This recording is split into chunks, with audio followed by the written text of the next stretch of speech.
What's up, SNA Assassinators? This is Super Ninja Austin back here with another video, and this is the SNA podcast on February 1st, 2025. Well, I'm talking about what happened last night, which was AEW Collision. Came on like a little bit after the Royal Rumble, but yeah, it was a really good episode. Perhaps it was the best one of the year that Anthony Khan has ever booked, and I'll say, yeah, whatever Anthony Khan is cooking, I hope he continues to do that in this kitchen-like gorilla position because yeah, this was probably, I'll say, the greatest one of 2025 episode of AEW Collision. Probably overall, like even if they had some good moments for other what's it called collisions in the future, but even if it's like the go-home show of AEW, we're all in, which I'm not sure if it's exactly they're gonna have a go home show, like probably comes on a Friday, or maybe even I don't know, like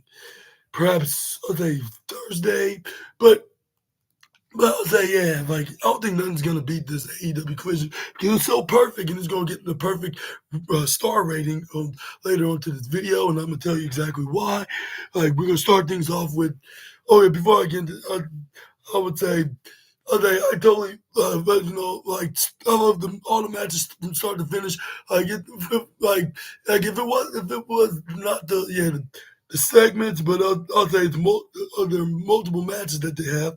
Like which is probably just a very bare few because they so like it'll be too much if they keep if like it'll be too boring if they just keep doing matches. Like we need to do some well invested storyline segments on top of it, and have them. And if the match that we do have will be like part of an angle.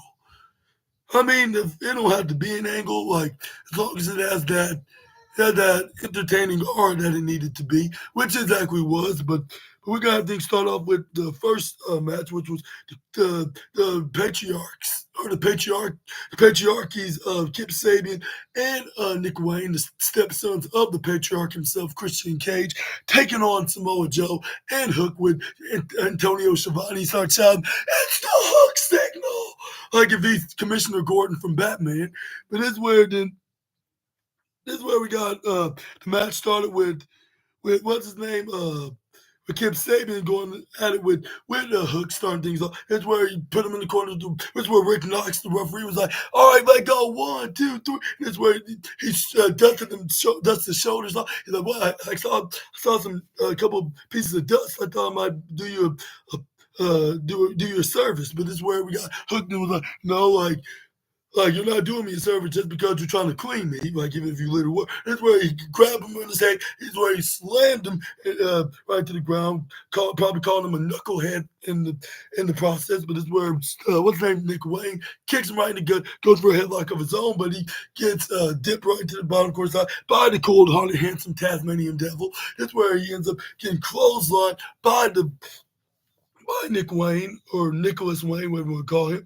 But this is where we got what's his name? Hooked and hits an exploder suplex. This is where he tags in the Samoan submission machine himself. Now Samoa Joe's like, "Ha ha ha, like I got you now, little Nicky. Like we meet again 7 days later after I just squashed you." But that's where we got Kip Sabian then gets the tag when somehow Nicholas got free out the clutches of Samoa Joe. This is where it was him and Kip then start going for a grapple. This is where Samoa Joe pushes Sabian right into the upper right side. This is where we got him then rubbing onto his face. This is where we got Kip Sabian kick him right in the gut, hits a right hand. This is where I switched Samoa Joe right back into the upper right. But the Samoa Joe counter, tried to go for a tackle, but he ended up getting countered, like and intercepted by Kip when he goes for a Gamagiri. But that's where he tried to go for a springboard crossbody, but he actually slipped and fell before Samoa Joe can even no sell the move whatsoever. With him still doing the nope spot, which is probably still a classic maneuver that he could have possibly done in the situation.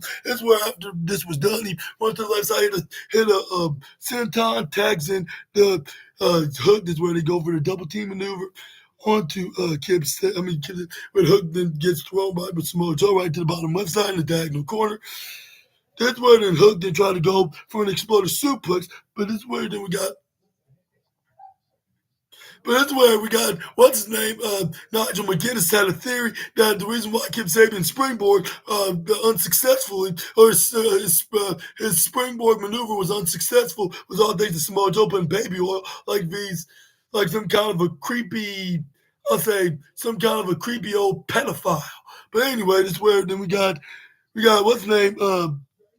Kip Sabian then distracted. That's where we got Nicholas Wayne, and the referee wasn't looking. We didn't hit him with the right hand, but this was Samoa Joe not like he was about to get in the ring. But Rick Knox stopped him. That's where Kip Sabian nearly had him won with the fisherman suplex. This is where he tags in Nicholas Wayne, and this is where then we got Kip Sabian's stepbrother, Nicholas Wayne, then starts stomping onto Hook right onto the midsection. That's where Rick Knox is like, all right, get off him by the count of four. That's where Kip Sabian started doing this little half triangle choke lock, like with his legs, like squeezing the breath out of the body. That's where, well, once Rick Knox got his back turned, that's where we saw Nicholas Wayne and try to go for a pin, but this is where Nick only got a 2 point, probably four, maybe five, because nothing does not defeat Hook that easily.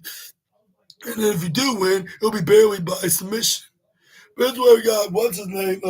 Kip Sabian throws Hook right to the bottom right side, tags in Kip Sabian. That's where then we got Kip Sabian starts stomping onto Nicholas Wayne. Then he hits a big forearm strike. This is where then he picks up the former FTW championship, like into a Falcon Arrow position.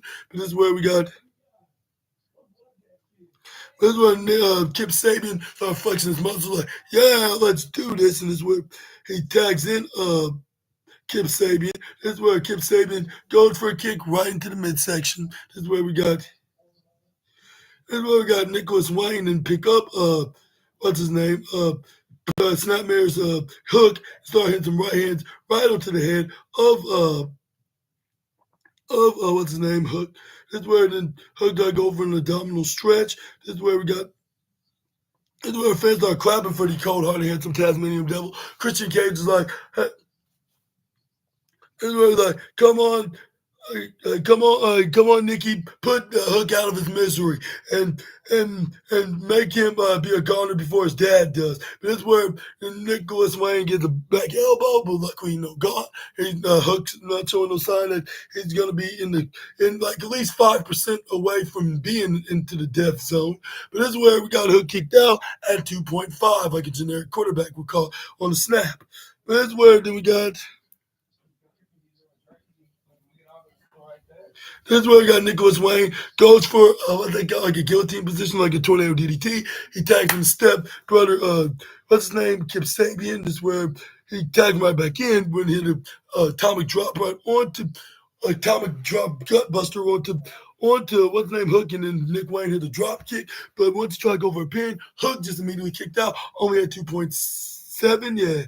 But that's where he brought him back to their corner, right to the bottom right corner side, tags in Kip back in, he hits a cannonball.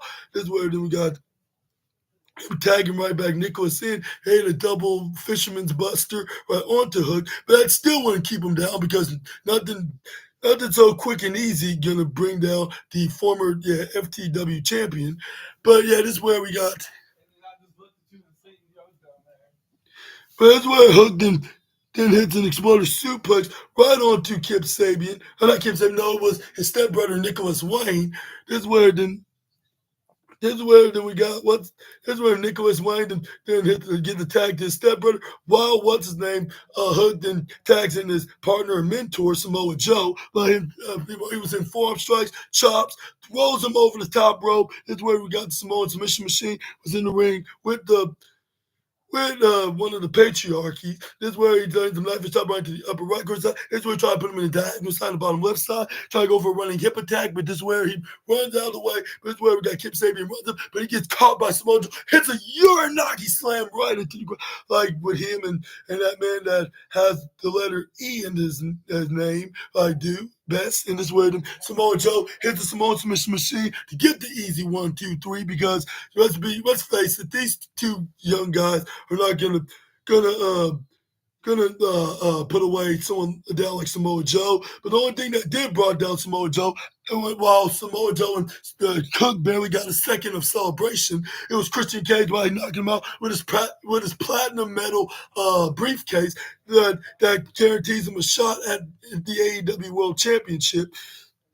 And that's where the Christian Cage did a little stomp right into smashing Snow head right into that side and that documented contract that like that's where then he holds it up right up in the air. He was like, "Yeah, you're seeing your next AEW World Heavyweight Champion." And I think this is going to lead into a match between the Samoan Submission Machine and the Patriarch on AEW Grand Slam. And I might be assuming things way too soon, but you never know. Like, normally when something like this happens, like when a certain wrestler attacks another certain wrestler, like that means that's for some reason why they did so. I'm not sure what it is in storyline, but either way, I think this is going to be leading into a pay-per-view match. But this is where we got Colton came. And let me know in the comments if I'm assuming things, or do you think that this is probably a logical sense of looking at it like in a what's it called in the boss's perspective? But let me know either way in the comments and let me know if you want to see what's his name, what's it called, what's that? We want to see Joe versus Christian. Let me know in the comments. But we're moving on. We got Cope was in the backstage looking like that sinister, black-hearted tag partner. Tag team. That guy that's in the tag team division over the other company is the tag team champion, but sitting on the chair so similar. But it's where then what's his name? Cope was pointing out that John Moxley's been moaning, bitching, and complaining about AEW was like it is right now compared to what it was like over 6 years or over 5 years ago, going on 6, I should say. And this where then he said like the only person that's to blame is you, Mox. And he's like, but this where then he's like. Then the Copeland said, like, but when I was about your age, Mox, I respected the generation before me. Like, because like we got that's where he started naming. That's where he started naming the names. Like he respected like that had made a living for their family by traveling all around the world, like the likes of Harley, the likes of Piper, and likes of the Rock and Roll Express. Like you like yeah, like the guy that Yo Concerto, and that's where then the ways that he's like. You guys like you guys like you making it hard like guys like me like he was like, like when I was watching, when I was wrestling backstage, back in my backyard, getting prepared for this industry. Guys like me are the reason why we get opportunities of contracts in this business. Like guys like us, like that show that we can make this place even a better one. Like guys like us, Mox. And then he's like. And he was like, and now I'm going to beat you up, Mox. Like, and I'm going to hurt you. Like, when you're a relative of a Red 65, like, and you could barely make it out, and your daughter look at you like, Dad, what's wrong? And he's like, it's because of me. Like, when I put the beating in you, Mox, that's wide open path. Like, here it is. Like, here's my proposition, John. Like, how about March 9th? Like Los Angeles, Colt versus Mox for the AEW World Heavyweight Championship. I'm like, dang, that's a wild, but like I thought it was going to be on the upcoming pay-per-view in the next 2 weeks, but I guess I was dead wrong. But yeah, this was a complete shock, like of seeing the rated R superstar getting an opportunity like this against John Moxley at the AEW Revolution pay-per-view. Like.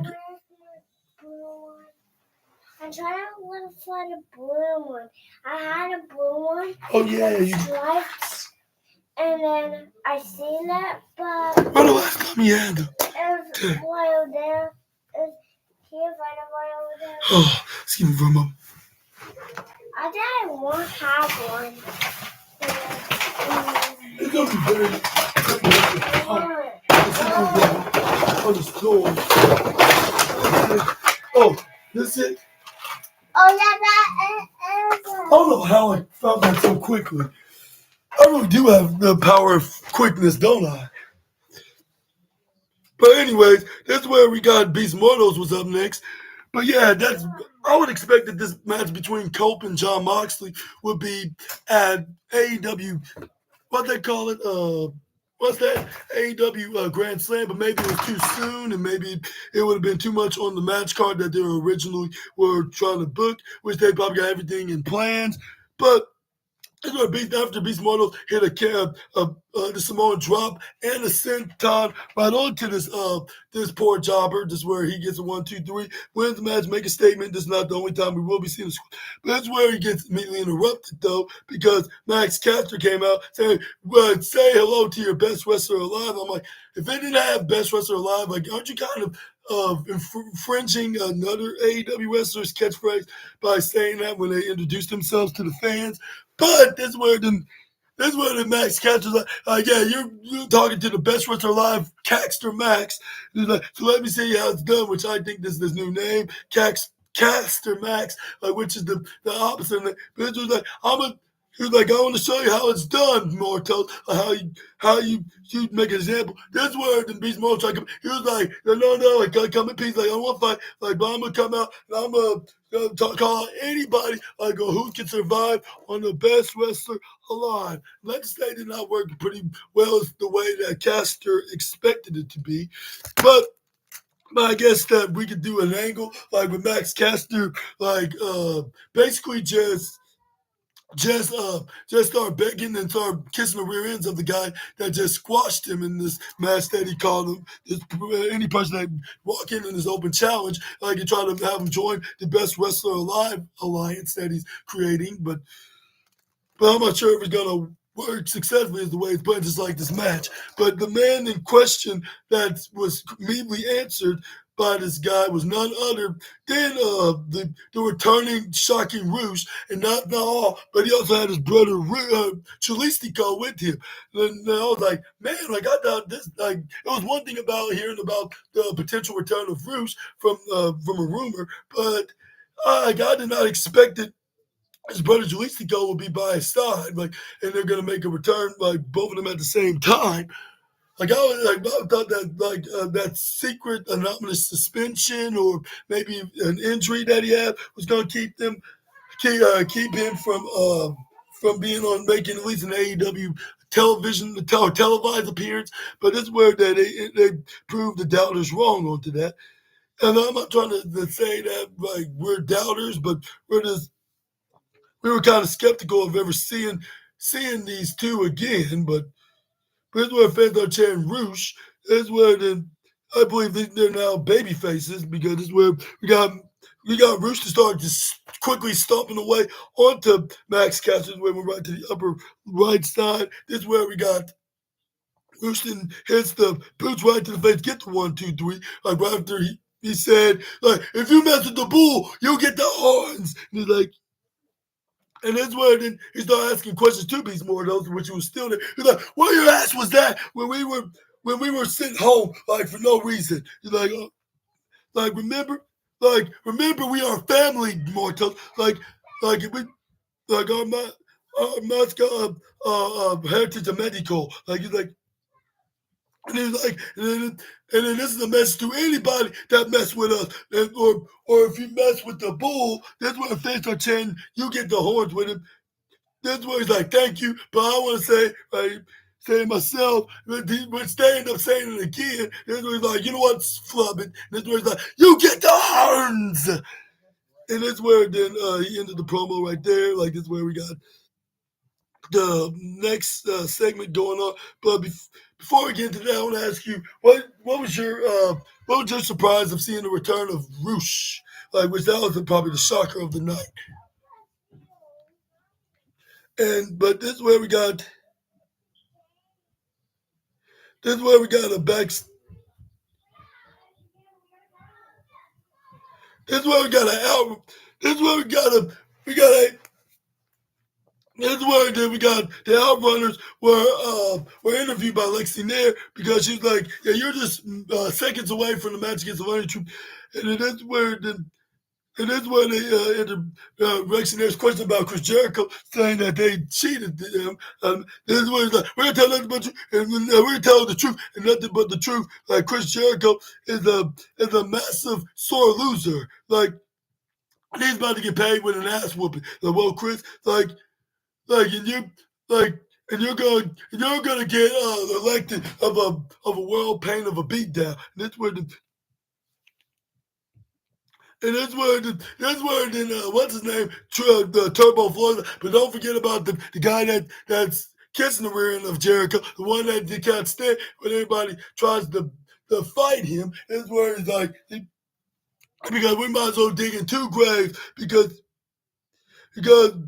that's where then they're like because Jim because like this because this we will put you down 6 feet under or something like that. Well, he didn't say exactly like that, but this word is like what he said at the end of the promo is like because the uproar is gonna be on top. I'm like, yep, absolutely they're on top. But it's like we're gonna take the total recall because Truth Magnum and Lexi, if you have them, see the Outrunners. That's where the Truth Magnum finishes his sentence by saying, "You have not seen nothing yet." And yeah, they definitely need to make them tag team champions by AEW All In, which I'm keeping my fingers crossed for that. Like, and then miracles do happen, and dreams do come true as well.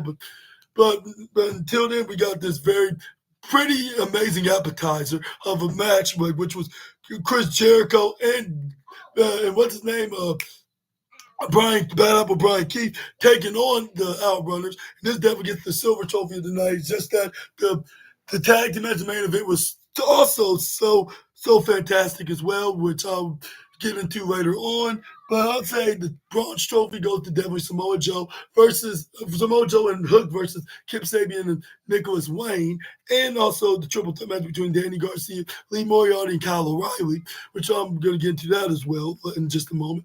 But man, I would never thought I would see tag team wrestling be very much entertaining as much as singles action is. But like I never thought I'd see that in my life, but we just saw it even more exclusively. But that's why I got things started off with Chris Jericho and Truth Magnum, where Chris Jericho sent him right to the corner, hit the knife and shot, but she must have earned the number 8 spot in Gunther's envy list. But that's where we got Truth Magnum got at number 5 because he hit him a bit harder than he did. That's where Chris Jericho threw him right to the diagonal side of the bottom ref. But that's where Truth Magnum boots him right to the face, hit a big clothesline. That's where he goes for a headlock onto well, Chris Jericho, this is where he gets a blind tag by his partner Turbo Floyd. This is where Chris Jericho is whipping right to the corner, even if he didn't get the blind tag. This is where he would genuinely wouldn't what's it called? He still wouldn't be in the offense for long because he got kicked right in the head because he made a big mistake by bowing his head way too long. That's where they took turns hitting him. What's that called? Right after True Magnum did the boot right into his face. That's where Turbo Floyd goes for a back atomic drop than True Magnum did. But that's where Brian Keith couldn't stand and take it anymore because they were disrespecting his teacher. But he ends up getting a double back, what's called Bronco Buster. This is where they end up going for another double team, which Brian Keith tried to stop him because they were continuing disrespecting him. That's where but he ends up getting a double, what they call but that body drop and a double clothesline by the potential AEW tag team champions. Then they also throw Chris Jericho out in the ring right on top of his student, which is the Bad Apple himself. That's where we got. Then that's where we got the Truth Magnum was back because he just got tagged in by his partner Turbo. This is where then we got this is where the Truth then got back in the ring. This is where Big Bill, when the referee was not watching, he tripped him right over, hit the big boot right into the face, which it worked because Chris Jericho was distracting the referee, so she won't see exactly what it was going on the outside, which was I forget what was calling the action. But she's right now the only female referee in AEW. But anyways, this is where we got the partial powerful force, and all the professional wrestling came on, and that was the commercial break. But once they got done with the adverts, that's where we got Chris Jericho trying to go for the Walls of Jericho. We're going at it with uh with Turbo Floyd, and this, yeah, and I was like, yeah, this is totally powerful because why did they turn out into complete opposite? But luckily, it was not like that for long. Even though I had my time cool with Chris Jericho, but before, oh, I forgot to tell you this before this match even happened. This he Right before we continue, this I also want to point out that they were advertising Chris Jericho's new movie, Dark Match. But that's where Turbo Floyd finally got out of the walls. Jericho punches Jericho right to the bum, but he ends up getting super kicked right to the face by by what's his name, Brian Keith, because he disrespectfully pushed him right to the core. That's where we got. That's where the true magnum hit a drop kick on the Brian Keith right to the bottom left side. Chris Jericho hit a leg hit, scissor flip right to the left side. But I say, hi guys, and their fans are cracking up. Who could blame him because this was very hilarious. This was very grand. Like you cannot just this you just cannot like replace someone like Chris Jericho. But that's where we got the Outrunners body slam the two. That's where they did their double handshake of a flex elbow drop. Like that, you son of a bitch. That's where they hit the elbow drop, which that never gets old when seeing them do this.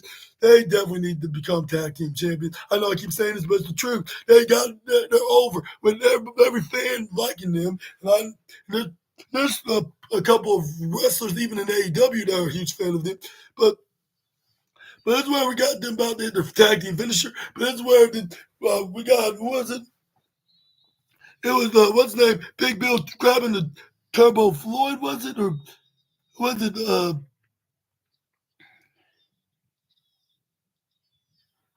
no, it was Truth Magnum. He grabbed it to him right to the back of him, and Aubrey was out looking. That's where we got Aubrey Edwards. We saw Brian Key. Yeah, we hit the inside cradle. 1, 2, 3. Get the rub. This is where then Big Bill the Big Devastator called in the right hit. This is where then Nigel McGuinness, for some reason, he hates the Outrunners. He had the worst taste in the world. That's not really much of a surprise.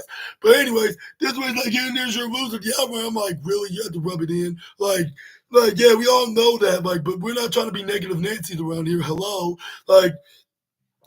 But this is where we got. But other than that, this is where Big Bill and grab onto the truth. I mean, after he stomp onto the truth magnet and place him right at the bottom. Right, so he put his tag partner Turbo Floyd right to the left side. This is where starting nothing but splashes onto to to the two. This is where Big Bill there's nobody gonna stop me until he realized there was somebody that was going to stop the running tree. Like when as soon as Big Brian Keith brought in the most fan favorite, well, at this time it really wasn't seemed like if it's a fan favorite weapon in all professional wrestling, which it was the tables. Is where then we got. This is where we got Big Bill about to hit a double choke slam onto the two tag teams. But this is where then we got that's where we got the shocking return of Bandito. And I'm like, how many returns that we're going to be seeing on AEW tonight, or the Collision most specifically? This is where he took out Jericho, he took out Big Bill. But this is where he finished off with Brian Keith, which he was very pissed off because he disrespected both his teacher and classmate. This is where he ends up getting body slammed right onto the table. This is where then Bandito's like, yeah, and I'm back, and I'm back and I'm here to stay this time. And yeah, and it seemed like it's going to have some better luck this time for his perfect start in 2025. This is where he started celebrating with the Outrunners, even though they didn't win. But this is where they start flexing their biceps, like, yeah! I mean, like, this is where Turbo Floyd, like, well, I see you've been putting some meat on your arms as well. But this is where we got Kyle Fletcher was in the vignette after this. But what are your thoughts onto this pairing with Bandito and the Outrunners? Let me know in the comments. Which I think this is probably a perfect little trios alliance. With Freddie, but but let's move on to the next one. Kyle Fletcher was saying like, yeah, in Australia, like I got got Kenny Omega, Will Ospreay, like teaming with my partner of the Don Callis family, Kyle Fletcher. This is where then he's like, but first I gotta make a stop of righting the wrong from the Continental Classic, and you won't believe what it was. It was none other than Mark Briscoe, because when they fought, the last time in that match, Mark Briscoe got the victory. That's where Mark Briscoe, like, if you want another shot at me, anytime, any place, anywhere, I'll go get, but I'm gonna beat you. He was like, I'm happy to beat you, yet again. But this is where then, what's his name? Kyle Fletcher brought back saying on the vignette. This is where he's like I'm gonna show you why I'm actually the future of this business. This is where then Mark Briscoe's like, I will be coming after you, and I'm gonna finish you off once and for all. Or something like that. Mark Briscoe onto this vignette that they were doing. But your thoughts, and who do you think is going to win next week on AEW Collision on February 8th? Was it? Yeah. For that week's AEW Collision, let me know in the comment section right down below. But moving on, we got. This is where we got Okada was about to be interviewed by, was it Lexington or Renee? I think it was Lex. This is where he started laughing, which you could blame Buddy Matthews, because this is where he thought that what's so funny. And this is where I was like, well, if it's not already obvious, we see a very incompetent remedial man that should not be holding the championship, which he is, and someone that is more deserving like Buddy Matthews should. But that's where he's like, yeah, and this is where Buddy Matthews, again, he was like, you call yourself a champion, but you don't actually defend the title. He was like, so there's no Julian, no Brody here so let's do this man to man, face to face. That's what Kyle's like, laughing. Yeah, I see why you're laughing. No, you don't deserve anything. This is where but before. And this is where Okada, before he could even say his favorite word, this is where Buddy Matthews knew he was going to say that. Yeah, I knew you were going to say that, and that really makes you a bitch. And that's where Okada then was very stunned, like if he just called his mother that. That's where he's like, I'm no bitch. I was like, that's not the best thing you said. Couldn't you just come up with a better comeback than that? By saying I'm well, are you talking to me? Because you sure as hell won't running away from me like that. But I just gave him an idea, and I want to shame myself from that. Why I even did that? But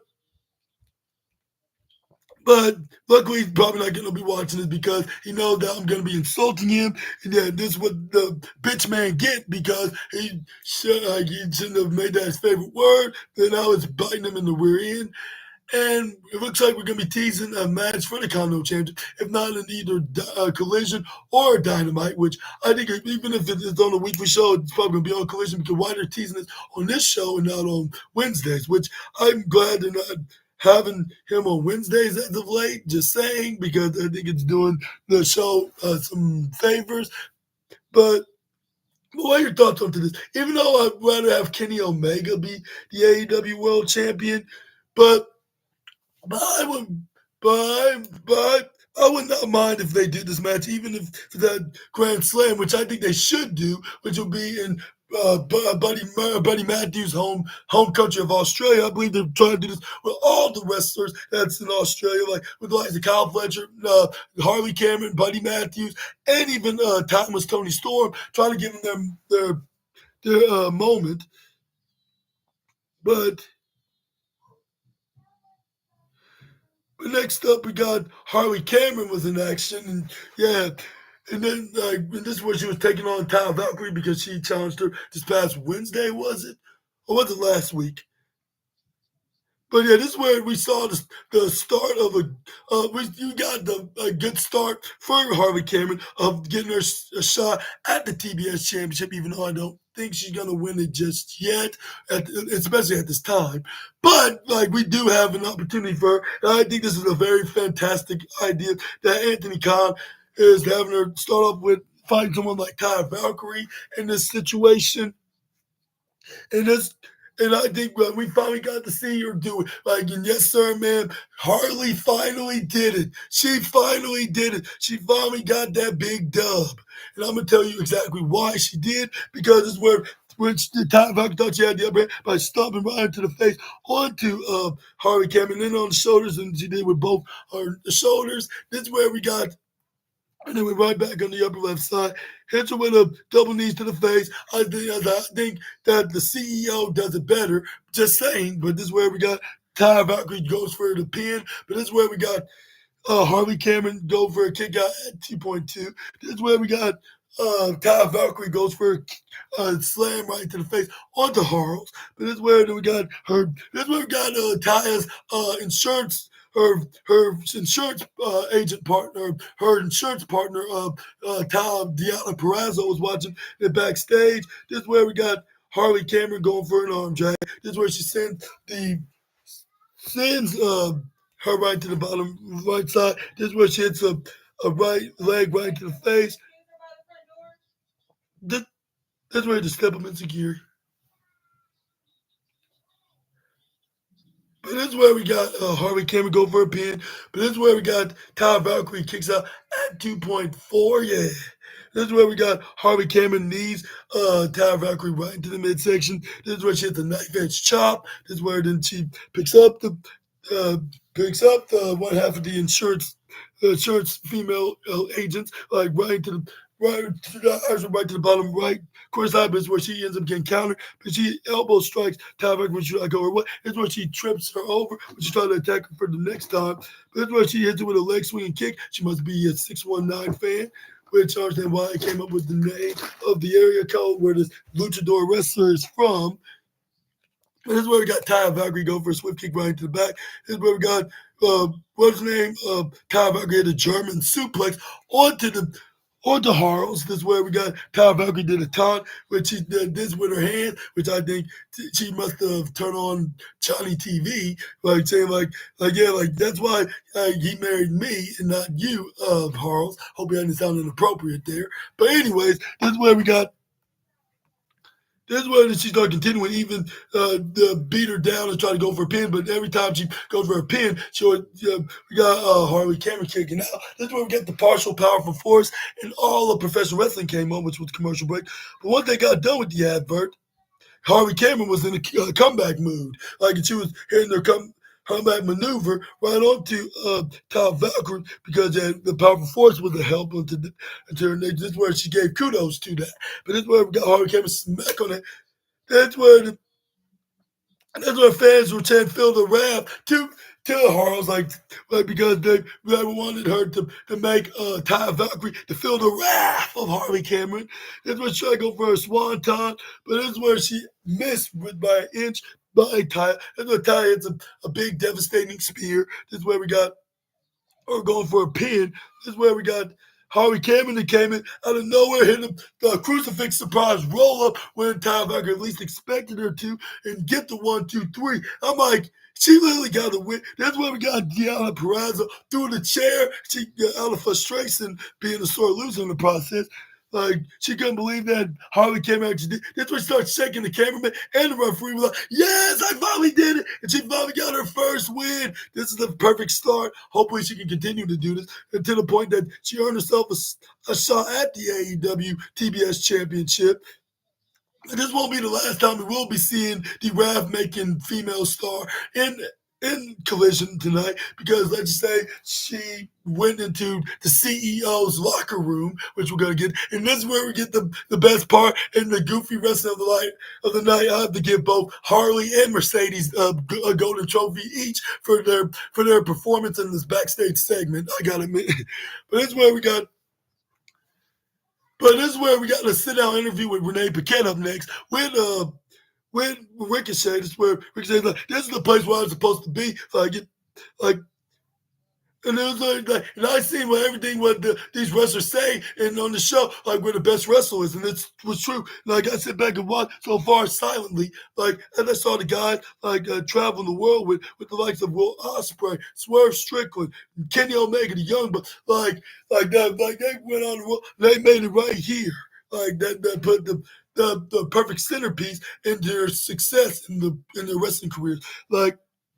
like whatever the fans that agree with me or not, like I put on a stellar performance. This was like, but the moment I came out here, like they blew up on Twitter, they blew up my Instagram, sending messages with how I belong here, but they end up like next to when I get here, they turn their backs on me. And I'm like, yeah, that's what people do on Twitter. Would normally like one thing that I would agree with a comment, certain commentator from the other company, I agree as much as I don't do with Nigel McGuinness would say about Twitter, but this is where we got. He's like, but after I put on a very impressive and tremendous performance against Will Ospreay and defeat him, what they do in repaying is throwing rolls of toilet paper on me. This is where it is like, and Swear Strickland, on the other hand, like I'd say, like I've known him for over 15 years. We even traveled the world together, and he was like, but guess what Swerve did? He turned on me as well by joining the fans and thought it would be funny to make fun of me, but he paid the price because because we all see what he cost him his own blood by getting stuck right into the forehead with the scissors, and that's what. And that's where Swerve Strickland came and like, hold up, like, before you continue, like, I can hear you, like, oh, come here.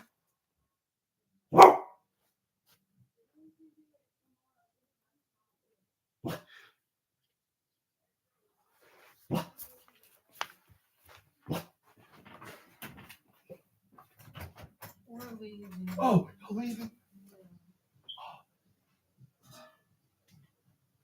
Dang.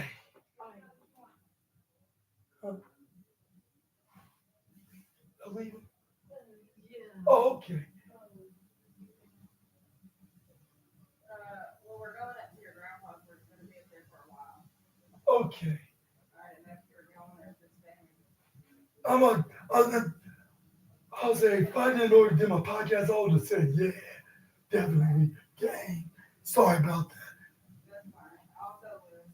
Yeah, Yeah. maybe, yeah. Dang.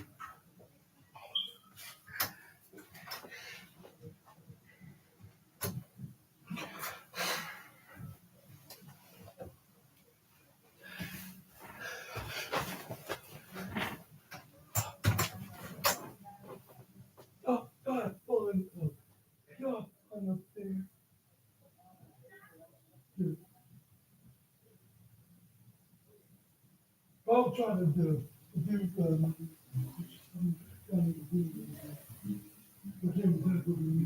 around the house. Yeah, like some stuff like for the whole week, after breakfast and lunch and dinner stuff. Oh yeah, for sure. Yeah. That's what I'm gonna go out. Like with the whole you got with me. Yeah, I'm gonna do it. I'm gonna go out.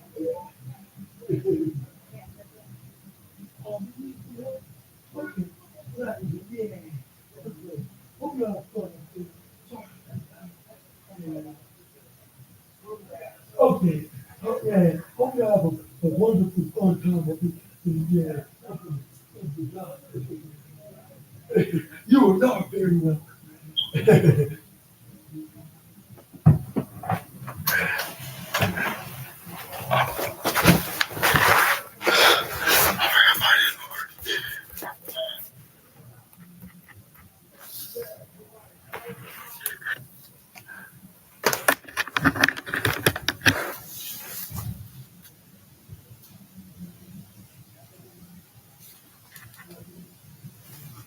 Anyways, assassinators, this is where we got so.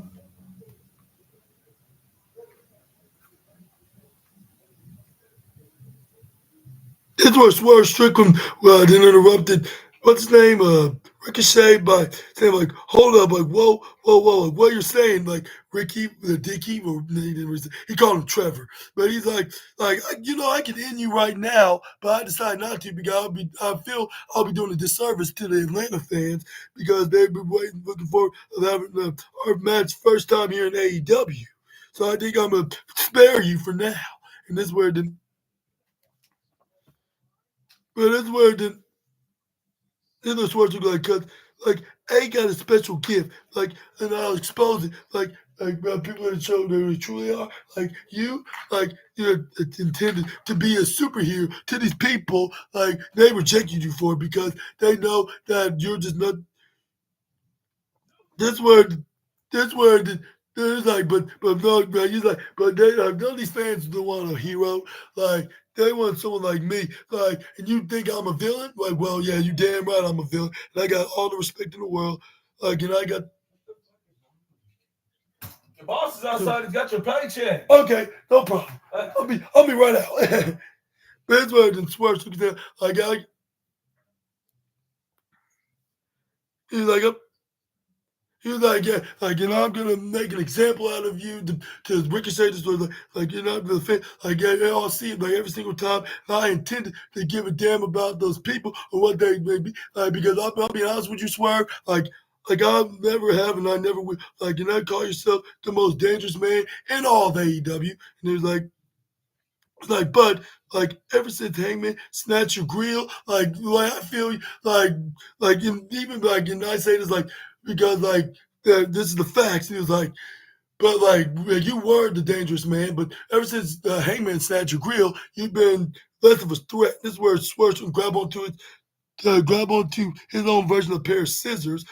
Like, and this where got on his neck, knew about to stab him in the neck, and but this is where he was like, I'm gonna see you at Atlanta. But this is where we got Tony Storm then came out into the stage. But before I can, but but yeah, but let me know in the comments below who do you think is gonna win between Swerve Strickland and Ricochet. This is where it's like, it was like.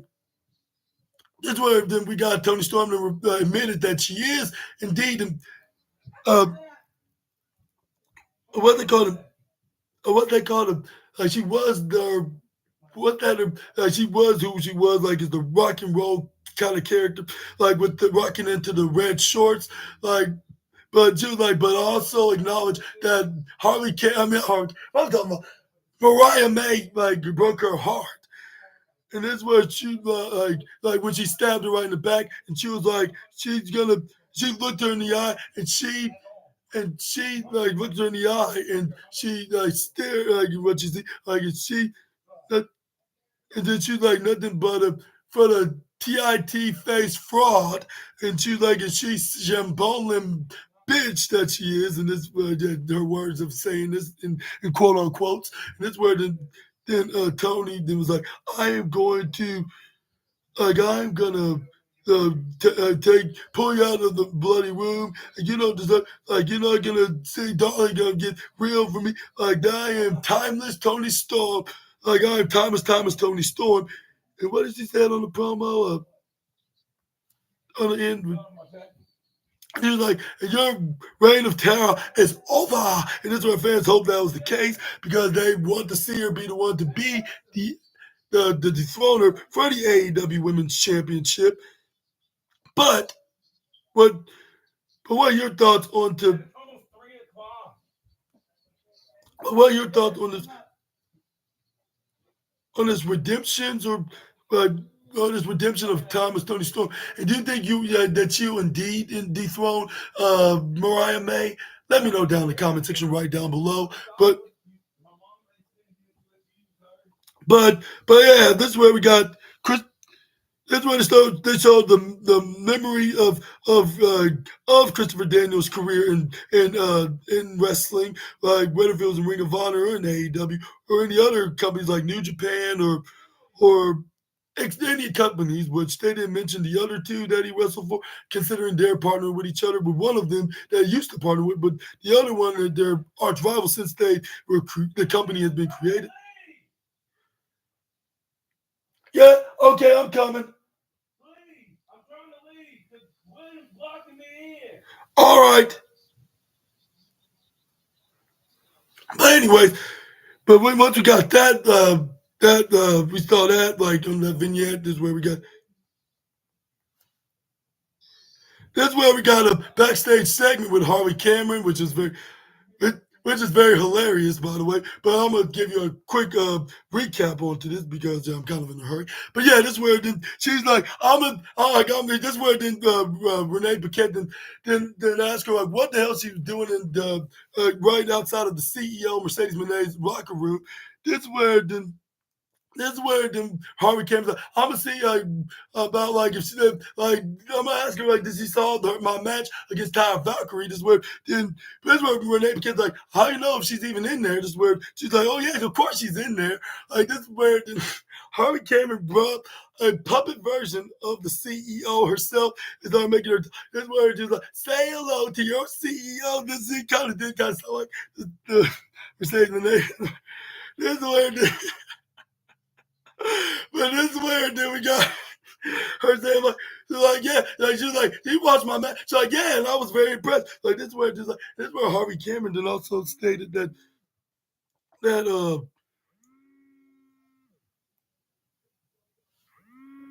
excuse me for a moment. Yes, mommy. Yeah. Yeah, can you hear me? No, can you hear me now?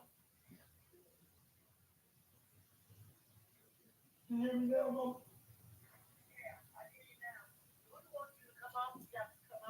Okay, I'm gonna be done in the next few minutes, and I'm gonna come on up here. Okay, I'm gonna hurry up and get this done, and I'm gonna head run out there as soon as possible. Okay, I'm gonna get done soon. Yeah. Okay, I'm gonna do so.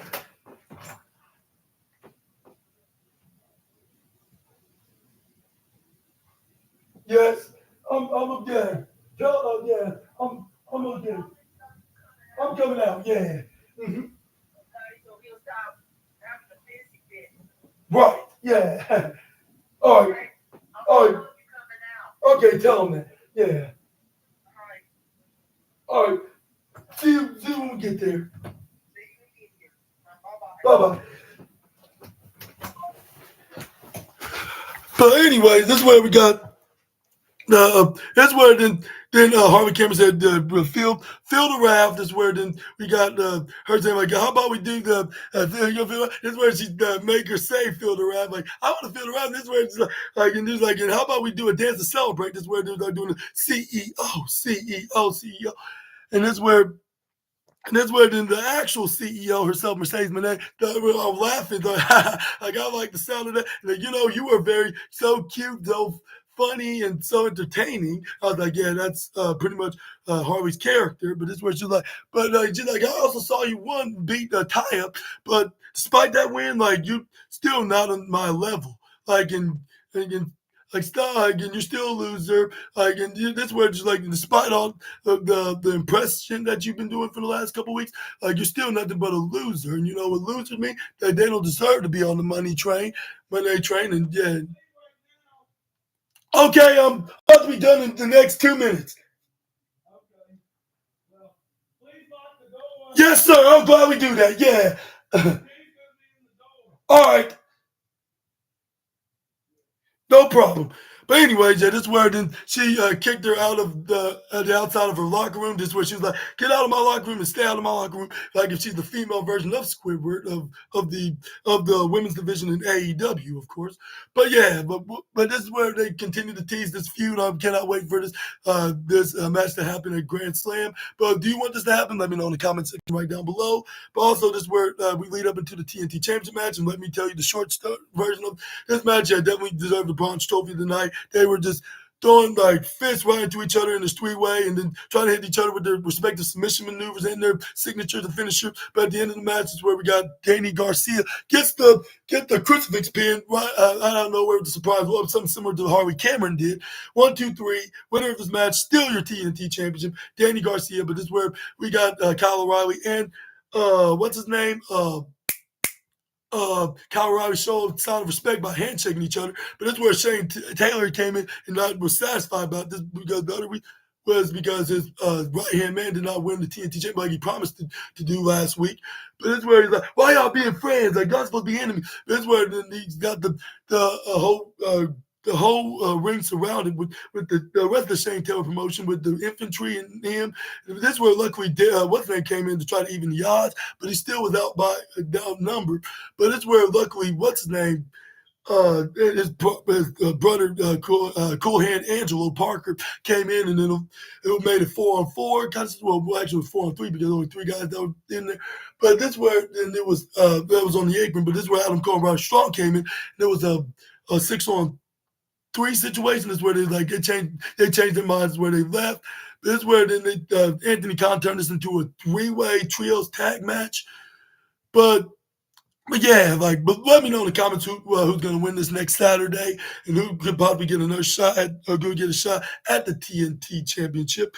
But yeah, but now we got the main event to talk about, and there's not much to talk about in here, which I'm just going to get into the point. This is where we got This is where then we got them doing some pretty dangerous and extreme stuff, like went to the FTR versus Death Rider match between Dax DX and Dax DX and Cash the Flash, where Dax DX was maintaining his championship with the chops at number 1. Okay, coming. Okay. But yeah, anyways, at the end of the match, this is where we got Claudio Castagnoli trying to get involved. Like, we are trying to out up the even to get the win to John Moxley. This is where we got Colton came in, spear, knock him out. Then he helped FTR, like they do a double team on Willie and knocking him off right to the table. This is where FTR get the win with the Shatter Machine on the Mox, was it, for the 1-2-3? It was Willie Yuta actually. That after the right to the table. This is where then we got him doing the same with John Moxley when they surrounded him. This is where we got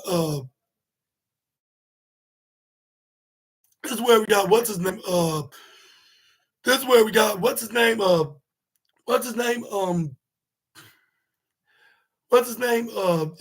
Colton stopped John Moxley making an exit, like being the barricade to block him in. This is where he turned him around. This is where then Uncle Dax and Uncle Cash, the Flash and Axe, hits the Shatter Machine onto him. This is where everybody did the concerto, but he was saved by his minions, from the Death Riders, before he get hit. That was basically your AEW show. Yeah, it was a great show, like I said, probably the best one of the year, and it's a candidate for now. But by probably the end of 2025, we're going to be talking about this was the greatest event. And yeah, definitely going to be getting the 5 golden stars of the night. But what are your thoughts on AEW Dynamite? Let me know down in the comment section right down below. And I hope y'all enjoyed this video. Please make sure to hit the big thumbs up button to subscribe. Let me know in the comments what are your thoughts on AEW Collision. Sorry, it was too short, but I'm kind of in a hurry. But please make sure to check out my football news later on today. And I'll see you all there. Hope y'all have a fun, wonderful Sunday. And I'll see you on the next video with some more SNA content. Until we meet again, Super Austin out of here. Bye-bye, my sister. Y'all take care. Have a wonderful day. Here we go.